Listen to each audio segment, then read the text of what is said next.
Welcome to the highlights of Kent Spitfires against Surrey in the Vitality Blast from the Spitfire ground, Canterbury. Big news for Surrey was that they welcomed back their overseas star Hashim Amla, who got Surrey away quickly. But at the other end, they were losing wickets. Will Jacks fell to Fred Klassen. Alex Blake with the catch. That brought Laurie Evans to the crease, but he wasn't to last much longer, as Tim Grunewald, making his first appearance in the Blast for Kent, accounted for him with a little strangle down the leg side. And after Ben Folkes edged for 4 to get off the mark in fairly streaky fashion, Grunewald was too good for him. Surrey keeper was on his way. And they were suddenly 28 for 3. A rebuilding job then for England Test opener Rory Burns.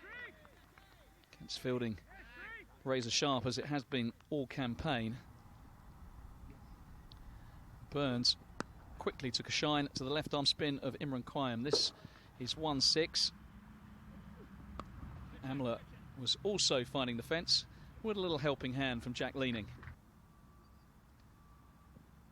One potentially quite dangerous moment as Freddie Klassen and Matt Milnes almost collided, but they were okay.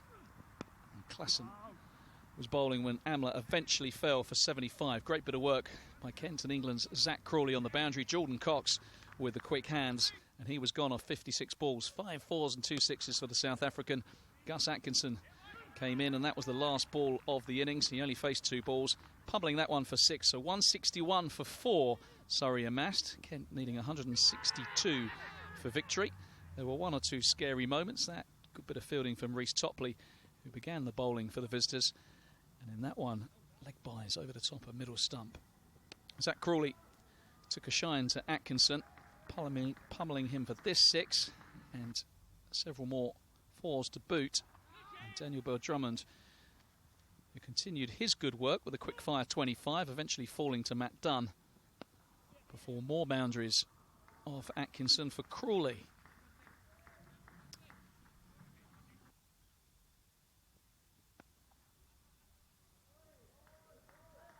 It's one of 3 consecutive 4s for Crawley off Atkinson, but it was the introduction of young Daniel Moriarty that turned the game on its head. Laurie Evans with the catch to get rid of Crawley for 32. Brought Alex Blake to the crease, but he wasn't to last long. Similar fashion, flicking up, Reece Topley with the catch this time. Moriarty had 2. Heino Kuhn back in Kent colours, following the birth of his daughter, which has seen him miss a few weeks of cricket. He was holding the Kent innings together and mixing boundaries with fantastic running between the wickets.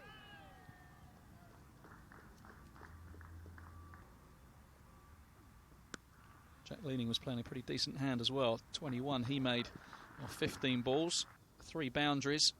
He eventually